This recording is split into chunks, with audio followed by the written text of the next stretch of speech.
Cinema, in its purest form, was the silent era. Black and white silent films captivated the world. Then came sound.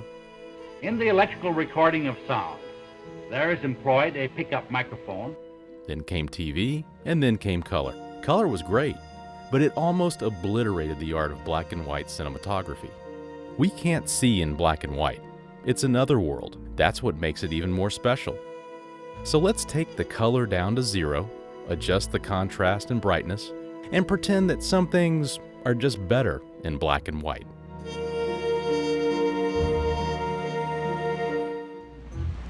There are only 2 things to do around here. You got a TV? Nope. Well, now you're down to 1. In 1990, Orion Pictures released The Hot Spot, directed by Dennis Hopper. The Hot Spot was based on a book, Hell Hath No Fury, written by pulp writer Charles Williams. When the Williams book was published in the UK, it went under the title The Hot Spot instead. Early on in its development, Williams took a crack at the screenplay, and it even got as far as having Robert Mitchum cast as the lead character, Harry Maddox. That version, however, never saw the light of day.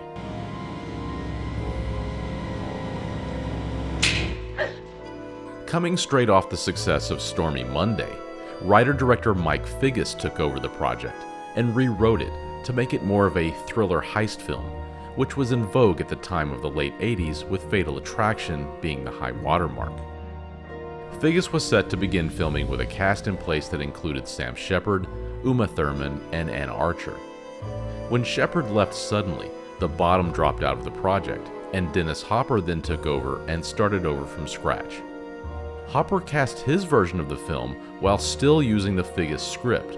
During a table read with new cast Don Johnson, Virginia Madsen, and Jennifer Connelly, Hopper gave the cast a new script he rewrote that stayed faithful to the Charles Williams script, with a more lurid take than the Figgis heist version.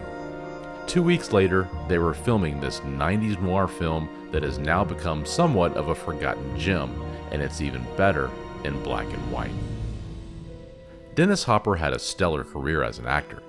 His film, Easy Rider, in which he also directed, changed American cinema forever. His films as director all have one thing in common: the outsider. Everybody left me. My father left me. I'm really sorry, that I haven't been in touch with you, I don't really have no excuse, because this is where I've been for the last 5 years, Even though Hopper was a star actor, his extracurricular activities mostly kept him on the outside looking in, because he was seen as a liability. This was especially true for his directorial efforts. Films such as The Last Movie, Out of the Blue, and Colors all dealt with being on the outside looking in.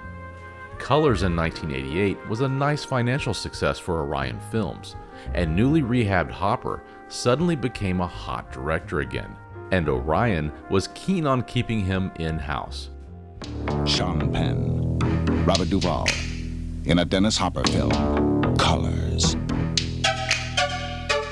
He had a misfire with his next film, Backtrack, so the stakes were high for his next film, The Hot Spot. In this life, you gotta take what you want. Damn sure can't stand around and wait for somebody to give it to you. The Hot Spot is a film noir, no doubt. It's pulpy as hell, and you can't help but melt into it like the hot Texas sun it bakes under. It concerns a loner con man, Harry Maddox, played by Don Johnson, who takes a job as a used car salesman in a small Texas town. Wave your hands around a lot and talk to me like you own the place. I do own this place. What the hell do you think you're doing? Selling the car. We also get the feeling that Harry is running from something in his past. We never find out what that is, but that's for the best, because he's about to get in a whole lot more trouble. Harry falls for a young woman, played by Jennifer Connelly, who works at the car lot. You got a grudge against the world or something? Nope. I'm a car salesman. Lot owner and future heart attack victim Jerry Harshaw has a beautiful young wife, Dolly, played by Virginia Madsen.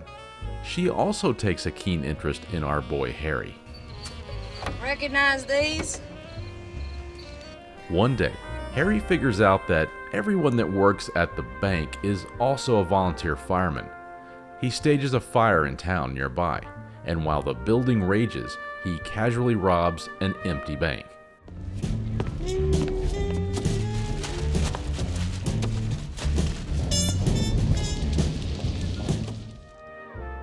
A homeless man is caught in the burning building, and out of guilt, Johnson saves him, becoming the town hero. The town sheriff, played by Barry Corbin, suspects Johnson is guilty nonetheless. Well, let's go back to that first day that you arrived in town. You went to the bank, and there was a fire that day, too, I believe, wasn't there? Yes, there was. Dolly, who wants her husband's money, gives Harry an alibi if he helps her kill her husband, aka his boss. Things also heat up with Connelly's character, and Harry is forced into yet another blackmail scheme to help her character out as well. In one bad decision after another, Harry finds himself deeper and deeper in a steamy shit show that not even a con of his caliber can get out of. It's classic noir from the word go. Johnson is actually quite good in the role, but probably not what the Williams novel Hell Hath No Fury had in mind, for his Harry was big and not really pretty, but Don Johnson had literally just wrapped the last season of Miami Vice and wanted to leave the character of Sonny Crockett in the dust. I give you a ride to the airport. Why not? Hey, Tubbs. You ever consider a career in Southern law enforcement? Virginia Madsen and Jennifer Connelly light up the screen with so much sexual energy it might be too much for some viewers to handle. You wanna look at mine? You can come up real close and get a real good look. Character actor and director Charles Martin Smith also has a fun little role as Harry's co-worker. Shouldn't chew that stuff. Bad for you.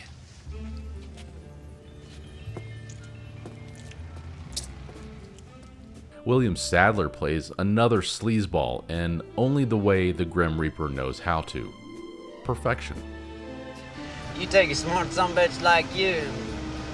Boy, he knows there's money in fires, doesn't he? How about getting to it? And last but not least, the great Jack Nance, Eraserhead himself, has a nice little scene in the bank. I guess I have to learn how not to take a crap when the sirens go off. Yuli Steiger's photography is top-notch here, and in both color and black and white, the noir climbs off the screen. Hopper has been quoted as saying he always wanted to star in a film noir, and in this kind of part. Although he was too old to play the lead, he directs this tale like a sweaty 100 degree in Texas. Wet, gross, and very hot. Oh, you were expected, all right.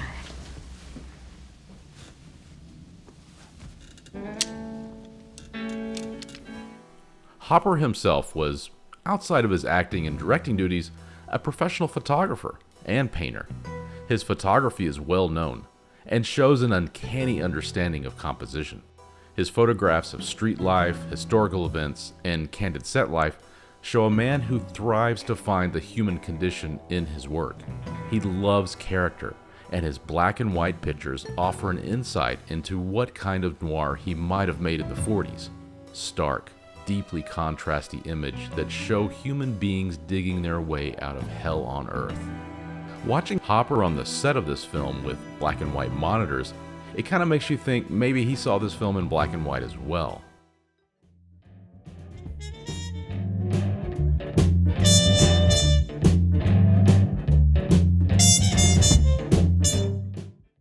The music score. Where to start? The score by Jack Nitzsche figures Taj Mahal, Roy Rogers, Miles Davis, John Lee Hooker, Tim Drummond, Earl Palmer, and Bradford Ellis, all on the same track. It's one of the most lurid, steamy-ass blues jazz funk score ever made.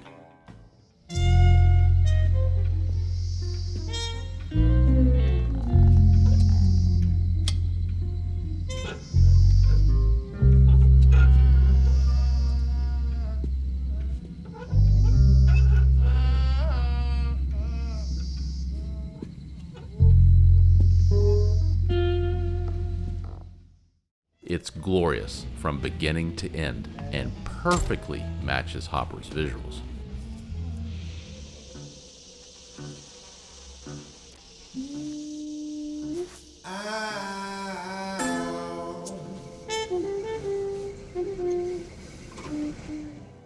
Watching this film is like being under a spell.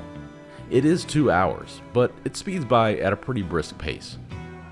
As the film nears its end, it might surprise you with how Harry's character decides to accept his fate. It's an ending that not too many noirs take, but it makes you smile all at the same time.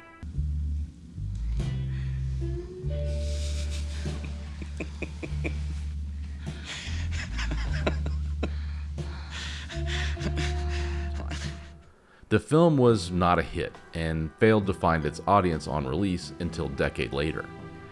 It's now regarded as a solid noir that could have been made in the 40s, and it is most certainly at the top of the 90s noir craze. It's a shame that Hopper couldn't enjoy the renaissance this film has had in recent times. The hotspot is Hopper's visual attempt to bring Charles Williams' book to life. He certainly put in the work, and turning the color down on this film gives us a glimpse into the film noir Hopper never got to make in his youth. It's fantastic in color and in black and white. Take your pick. For Cinema Force, I'm Erik Clapp. Thanks for watching. I always get what I want, Harry. Yes, indeed. I found my level. And I'm living it.